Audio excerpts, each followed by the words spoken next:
홍명보 감독이 이끄는 한국 축구 대표팀이 또다시 충격적인 결과를 남겼습니다. 지난 9월 한국에서 열린 경기에서도 만족스러운 결과를 내지 못했는데 이번 원정 경기에서마저 팔레스타인과 1대1로 비기며 팬들의 실망은 극에 달했습니다. 특히 FIFA 랭킹 차이가 78계단이나 되는 상대에게 연이어 무승부를 기록한 점은 한국 축구에 있어 참담한 결과라고 할 수 있죠. 하지만 팬들의 분노는 단순히 경기를 넘어서 전술적 문제와 경기 내내 이어진 편파적인 판정에 더 크게 쏠렸습니다. 이번 경기에서 손흥민의 환상적인 골마저 심판의 판정으로 취소되었고 전반 종료 직전에 터진 박용호의 헤더골 역시 주심의 석연치 않은 판정으로 무효 처리되며 논란은 극에 달했습니다.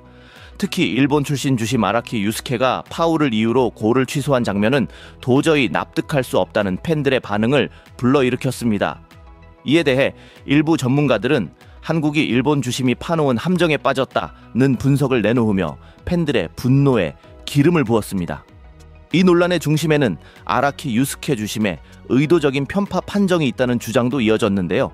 과연 어떤 일이 있었는지 자세히 알아보겠습니다.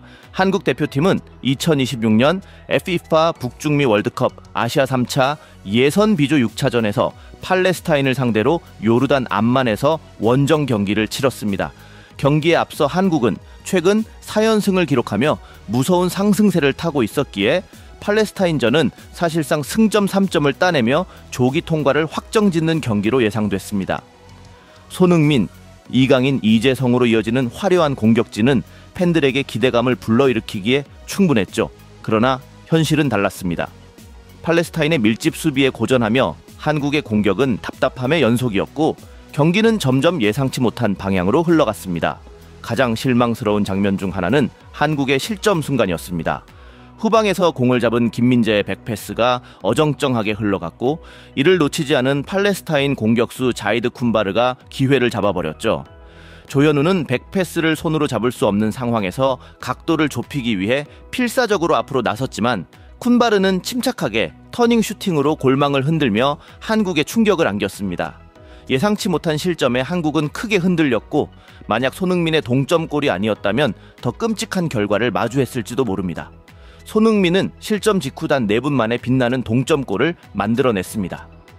이명재의 날카로운 패스를 받은 이재성이 단숨에 손흥민에게 공을 연결했고 골키퍼와 단독 대결 상황에서 손흥민은 망설임 없이 오른발 슈팅으로 골문 구석을 정확히 꿰뚫었습니다. 골망이 흔들리던 순간 경기장은 손흥민의 클래스에 열광했고 그의 동점골은 단순한 한 점이 아닌 한국의 희망을 되살리는 결정적인 한 방이었습니다.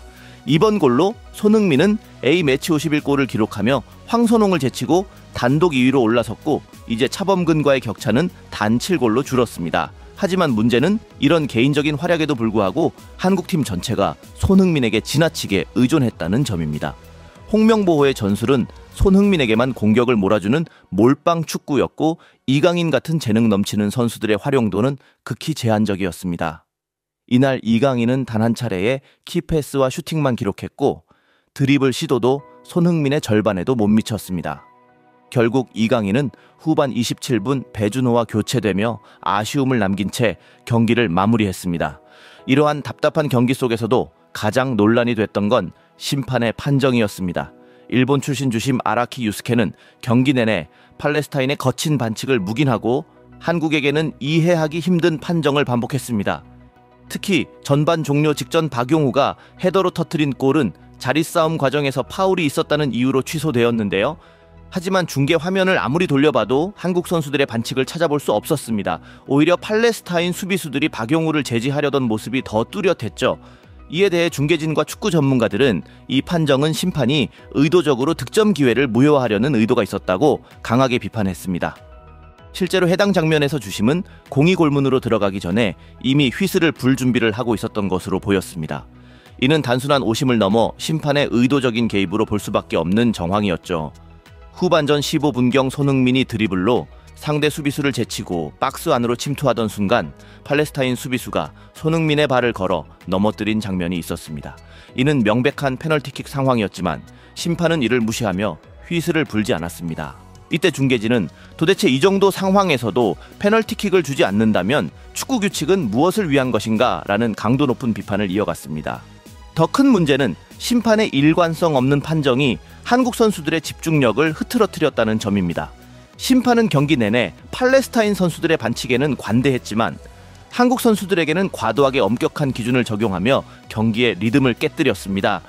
특히 후반전 30분경 이재성이 상대 선수와 공중볼을 다투다 팔꿈치로 가벼운 접촉이 있었던 상황에서 주심은 즉각 경고를 꺼내들며 이재성을 제지했습니다. 반면 직후 팔레스타인 선수의 고의적인 핸드볼 상황은 아무런 조치 없이 넘어가 팬들의 분노를 더욱 키웠죠.